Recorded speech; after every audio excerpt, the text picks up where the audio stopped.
This is a Thanksgiving song. I hope you enjoy it. Love to eat turkey.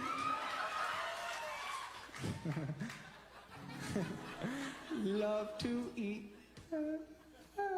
Oh, I love you. Love to eat turkey, 'cause it's good. Love to eat turkey like a good boy should, 'cause it's turkey to eat. So good.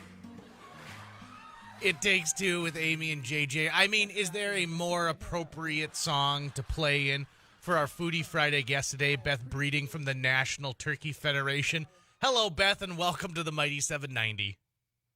Hi, thank you for having me. Excited to be here to talk turkey. Well, now, of course, North Dakota is right next to Minnesota, so I know plenty of great turkey farmers out there. And we keep hearing this kind of weird rumor that comes across on the internet that there's a turkey shortage this year and that people need to go out and buy their turkey right now. You're the National Turkey Federation. Is there any reason why we should be worrying about not having enough turkey this year? No, we really do not anticipate a turkey shortage this year. That is something that we've been hearing, and we do not expect anything like that. There are plenty of turkey products for what your family's looking for. I will say that our number one piece of advice every year, not just this year, is to plan ahead. So if you know that you want a certain size of turkey or turkey product, to make plans to purchase it in advance or order it in advance to save yourself some of that stress the week before Thanksgiving. But planning ahead is really important, and it's something we recommend every year, not just during today's circumstances. Beth, let me ask you this first and foremost. What's your favorite turkey dish? I'm sure that you've seen just about everything you can imagine done with a turkey. Gosh. Is there one that you say, this is the one?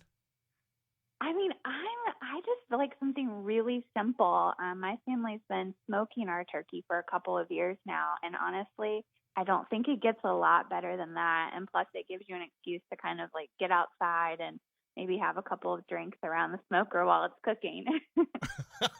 Well, that sounds like a pretty good deal. I just recently learned how to brine a turkey, and it has changed my turkey experience. And here's the deal. Yeah. I'm a guy who loves turkey whether it's Thanksgiving or not. I mean, I love turkey for the 4th of July. I love turkey for my birthday in October. It's just a perfect way to set up an entire meal. Yes, and you're the kind of guy that I like to talk to. Oh, good.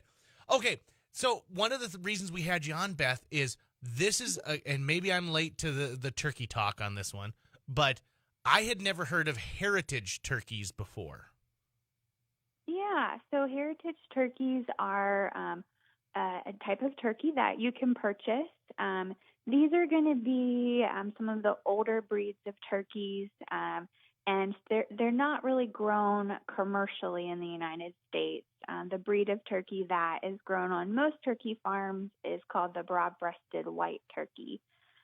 Heritage turkeys you might see in the grocery store or at a farmer's market, maybe a bronze turkey or something like that. They're going to be similar, but you may pay a few more dollars a pound for the heritage turkeys, and you'll probably get those from more of a specialty place.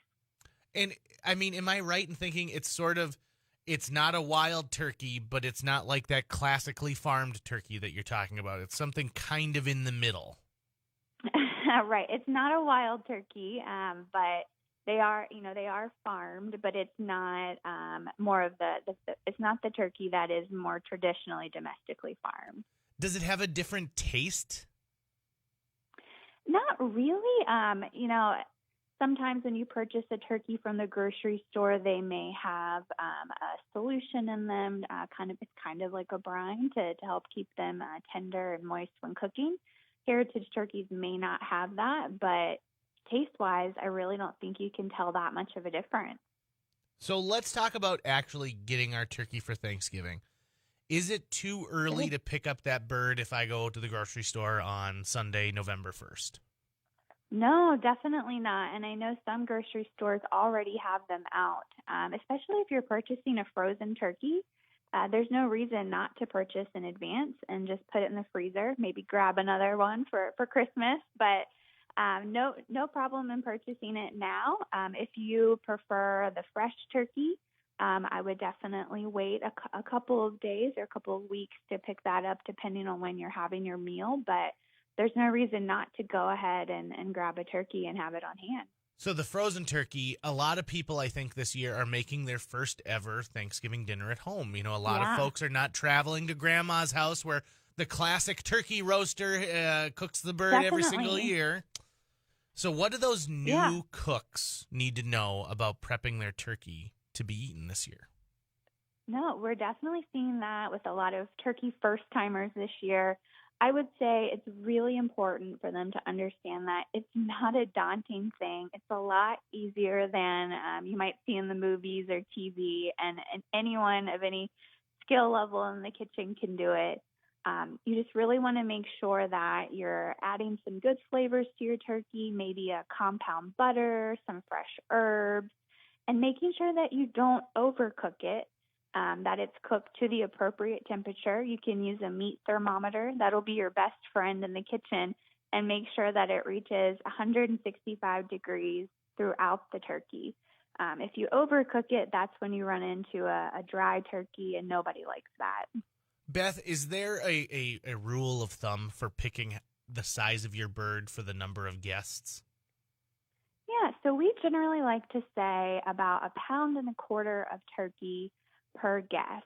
If you're really hungry or you're really looking forward to the leftovers, which I know a lot of people are, maybe go 1.5 pounds per guest.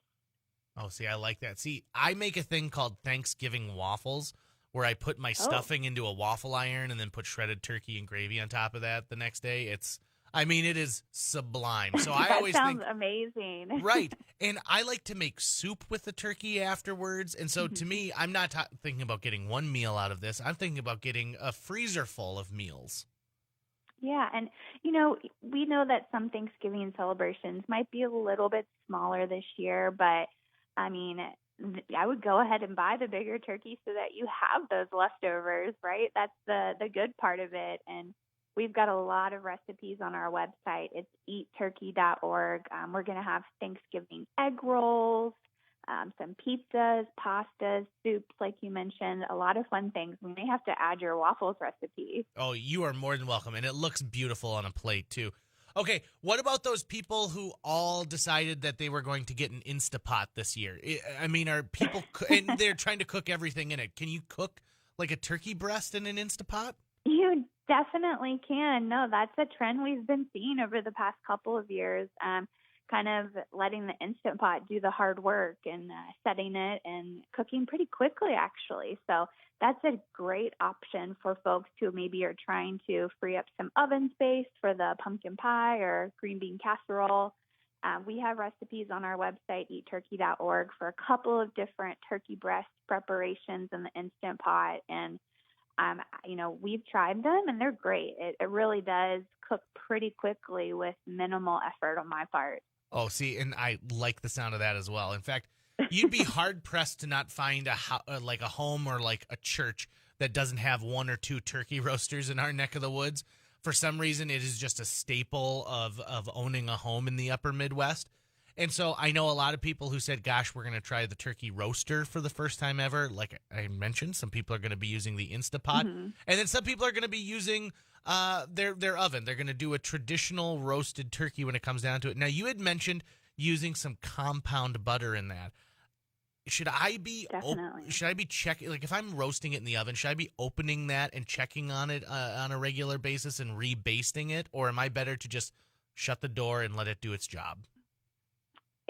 If you've put that compound butter under the skin and have it in a pan where some airflow can get around it, I would really just leave the door shut and let it do its thing. Check in, after an hour or so, see where you're at, keep measuring the temperature, but there's really no need to continue to check on it, let that heat out. You want to make sure the turkey's cooking evenly. So leaving it in there and letting it go, is really a great option. Oh, Beth Breeding with the National Turkey Federation. What a great conversation, and thank you for shedding a light on what the heritage turkey is. I think I might try it this year. It might be something new, something exciting. Since we're changing up Thanksgiving traditions, this might be my new one this year, Beth. Yeah. Well, whatever turkey you pick for this year, we just hope that everyone has a great Thanksgiving, and we're thankful for all of the turkey farmers in North Dakota, Minnesota, and beyond who raise them every year. Yeah, me too. And the fact that there's no turkey shortage. We can put that rumor to rest, everybody. Don't spread the false news about turkey shortages. And then again, eatturkey.org. And I'm looking at these Thanksgiving leftover Hot Pockets on the recipe page. Okay, well, I've got my new favorite website. Thanks, Beth. I appreciate that. Thank you. Have a great day. Foodie Friday is brought to you by the folks at Prime Cut Meats. If you haven't been in there to see their new remodel and check out the brand new meat case, oh man, check it out. Also, don't forget, now's a great time to start thinking about what your Thanksgiving plan is going to be and get that turkey ordered if you're going to do a fresh one. Or if you got the freezer space, pick it up now and let it sit in the cool area. You're listening to It Takes Two on the Mighty 790 KFGO. More show to come, including a little See It, Stream It, or Skip It, and Friday Night Lights with our good buddy Chase Miller. Even touch your tuna casserole. You better chow down or it's gonna get cold, so eat it. I don't care if you're full, just eat it. Yo, it's Paul Allen. The Vikings are back in action this week, taking on the Green Bay Packers from Lambeau Field. Noon for the boom. It's a chance to turn that frown upside down from this 1-5. Pre-game at 11, kickoff shortly after noon. Border battle, Vikings and Packers on your home for Vikings football. Passes over the middle. Caught Jefferson. Reaches for the end zone. Touchdown! Where the pros play. 790 KFGO. State Senator Kent Eakin does not believe that a one-size-fits-all